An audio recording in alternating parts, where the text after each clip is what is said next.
Comment nous y ça a fait tout fanatique assez de Jeunes yo. Je dis à moi tourner back avec une autre vidéo pour nous.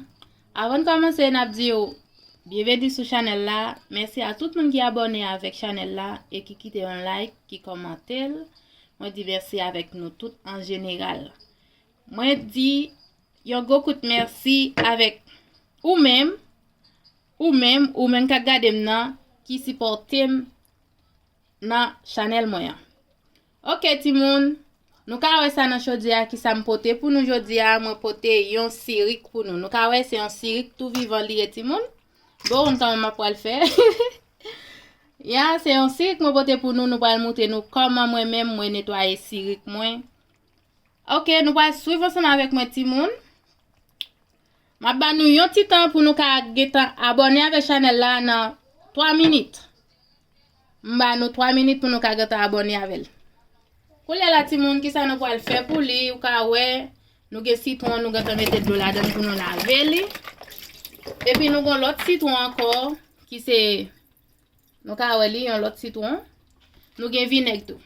Kou li la nou va le vider yon ti citron en de l'eau. Nous allons mettre un petit sel dans de l'eau. Nous allons mettre un cuillère sel dans de l'eau. Pour y aller, m'a braché citron. La donne.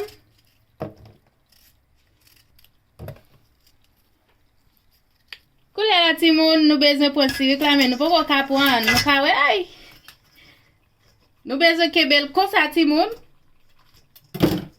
Nous kebe dedans yo, nous ka wè li vivant ou ti moun. Nous kebe dedans yo juste pour yo pas mordre nous. Kouya là, nous mettons sous yon bois, nous ka wè nous mettons sous yon bois nous kon fonctionner pour nous ka retirer dans sirik là. Na fait bruit dans tête nous ti moun. Nous ka wè ti moun, moi fin retirer ti pointe qui pi filé yo si n'a souli n'a pour li casser et puis n'a besoin retirer ça la donne. Donc on a besoin retirer pointe ça autour. Mais ni pointe ça yo. Kouya la ti moun nous ka n'a retirer ça. N'a retirer premier zèle dans dernier pied a. Nous va le faire l'autre bois même genre nous ka li pas fin mourir non. Moi simple retirer ti piquette yo ka piqué là.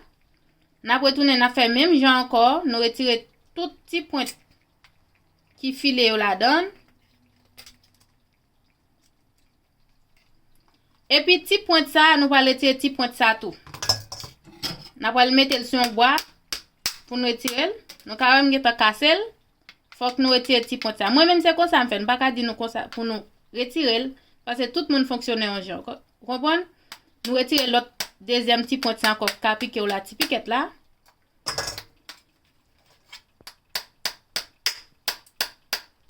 Koulia la ti moun nou ka wè gen yon dan ki rache rete yon lot dan.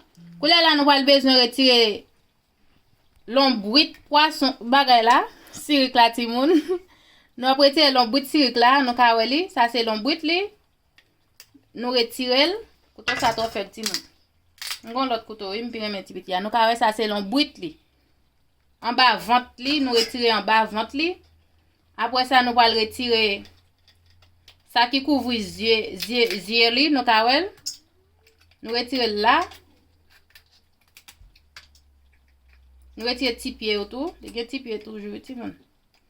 Nou ka wèl, nous retirer li. Après ça n'a besoin pour nous retirer gel. Nou ka wèl, n'a retirer gel. Ay côté gel ya, nous retirer gel yo non. OK ti moun, nou ka wèl nous fin retirer tout ti piquette yo. Tout dedans, nous casser dedans. L'aime dit casser dedans et pas tout dedans ça pour nous casser. Si nous retirer li toujours pi bon. Mais moi même retirer piquette yo la donne.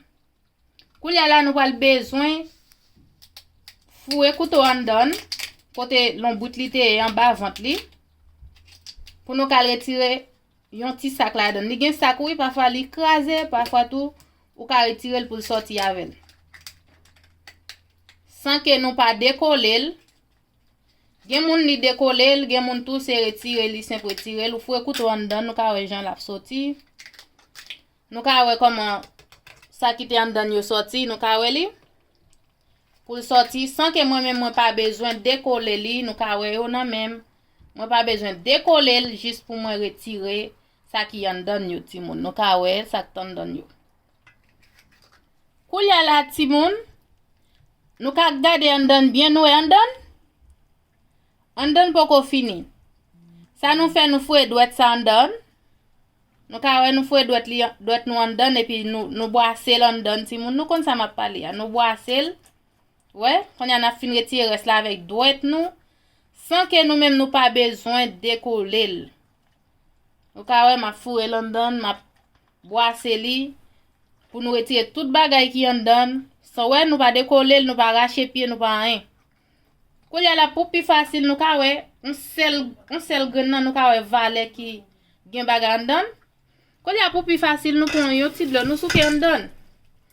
On y a souke de l'eau en dan bien souke et pour jeter. En dan bien nettoyer même si ou pas décoller, en dan bien nettoyer ti moun. Fini? Ya nou souke, après l'en fini qu'on y a nous pral mettre nan citron acide sel. Ça yo faut que nous foubi yo. Nous pral wè comment m'a fait. Mais on ka prend yon petit couteau pour foubil toujours, ka wè comment pour foubil. Ya nou ka wè ti moun comment lié. Comment moi ba li moi retire GA, moi retire ça qui là. Moi retire l'ombrit li, nous ka on gosse tout la dan ti moun pour nous retirer sac là. Nous retirer ça qui filet a, pied li, nous retirer dan. Gen moun la fait li simple retirer dos net, mais moi-même moi pas retirer dos net. Moi c'est nettoyer bien nettoyer, si n'a souvent dan la n'a prendre dan vide. On donne pas une pièce, rien donne, moi bien nettoyer. Ko la li na acide ti moun, ça penser. Dis m'pa oublier quitter un commentaire pour moi pour nous dire si c'est comme ça nous kon nettoyer pas nous, si m'gon bagay moi pas retirer la donne. On pas un problème avec nous non, faut que nous dim qui ça nous aimer la donne ou pas. Kou la ti moun nou ka wè nous fini avec, nous te quitter ta prend acide, kou la na rincer li, pour nous mettre là yon de l'eau chaud parce que moi même moi toujours chaudé li. Gen moun qui va chauder yo, mais moi-même moi aime chauder. Nous ka wè m'a rincer en donne là et puis mettre dans de l'eau chaude là, nous ka wè li dans de l'eau chaude. Ay ba de l'eau chaude encore, non ti moun de l'eau bouillie. Ou bien rincer li pour nous retirer tout geste qu'on qui en donne. Tout reste bagay que nous pas de temps fini, nous retirer tout. Nous ka wè là nous mettre dans de l'eau chaude après l'en fini pour nous mettre dans épice. Kou la ti moun nou ka wè, krab la gatan gen épice la donne, qui ça nous préparer avec épice là, c'est yon paprika, yon ti persil, yon ti oignon en poudre, yon ti lemon de pépé, et puis nous mettons citron, nous mettons piment, et puis nous mettons épice la donne. C'est avec lui, nous préparer. Kou la qui ça nous gen pour faire, nous gen pour nous brasser. Ma ba li avec mes moins, juste me le prendre.